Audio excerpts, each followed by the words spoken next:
Let's talk about an issue that rarely gets enough attention: housing for formerly incarcerated individuals.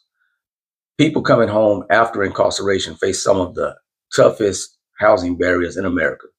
In fact, their rates of homelessness are nearly 10 times higher than the general population. This ain't just about a housing issue, it's a human issue, and it affects public safety, community stability, and the economy. When people leave jail or prison, the first question is, where do I go? But the truth is, a lot of them can't find a place to live because of systemic barriers, both in public housing and the private rental market. Public housing authorities are allowed and sometimes required to deny housing to people with certain convictions, like lifetime sex offender registrations or methamphetamine production in federally assisted housing.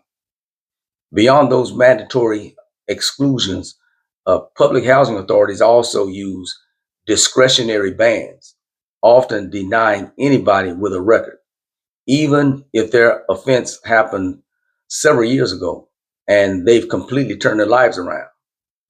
HUD actually requires individualized assessments, meaning housing officials are supposed to look at the nature of the crime, how long ago it happened, and evidence of rehabilitation.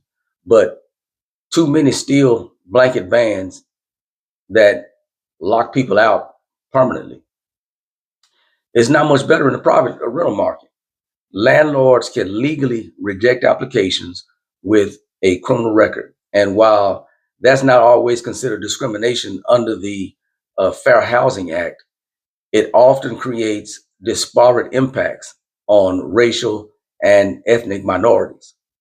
Since people of color are disproportionately impacted by incarceration, a blanket no felons policy ends up being a proxy for racial exclusion. HUD guidance is clear. Landlords should limit screenings to convictions, not arrests, and must consider individual circumstances and rehabilitation. But again, a lot of them don't. That's why people who've done their time still struggle to find a safe, stable place to live. Without housing, it's nearly impossible to find work, reunite with family, or rebuild a life. Housing stability is the number one predictor of successful reentry and one of the strongest deterrents against reoffending. When people can't find housing, more than likely, they fall back into the same environments that led to incarceration. You know, so when we fail to house these people, we're actually increasing the likelihood of destabilizing these communities. The good news is there are pathways that work. Programs like the Fortune Society and Osborne Association offer safe, temporary housing with job training, mental health counseling, and substance abuse support. Combine affordable housing with voluntary support services is proven effective, especially for people with chronic homelessness or mental health challenges. This model says get people housed first, then address other issues like employment or sobriety. Studies show it drastically improves stability and reduces reincarceration. To make lasting change, we need policy reform. First, ban the box for housing applications. This prevents landlords and public housing associations uh, from asking about criminal history up front, letting applicants be judged on their current qualifications first. Second, fair chance housing laws.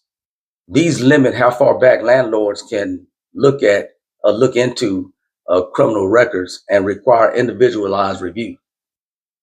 And third, uh, public housing reform. Advocates want public housing authorities to follow HUD guidance more strictly, limiting exclusions only to federally mandated offenses. And for anybody re-entering society, here are a few personal strategies that make a huge difference. Gather proof of rehabilitation, program certificates, community service, and letters from mentors or employers. Maintain steady employment and income documentation. Build a support network, family, reentry programs, or faith-based groups. These steps not only help in housing applications, but also show landlords and public housing authorities that you're ready for a second chance. At the end of the day, everybody deserves a safe place to call home, no matter their past. Stable housing helps people rebuild their lives, strengthens families, and make communities safer. If we truly believe in rehabilitation and second chances, then housing has to be part of that promise. I'm Corey Meeks, helping people understand how housing impacts every part of life, from opportunity to justice. If this message resonated with you, hit that like button, subscribe, and share it, because awareness is the first step towards change. And I'll see you in the next one.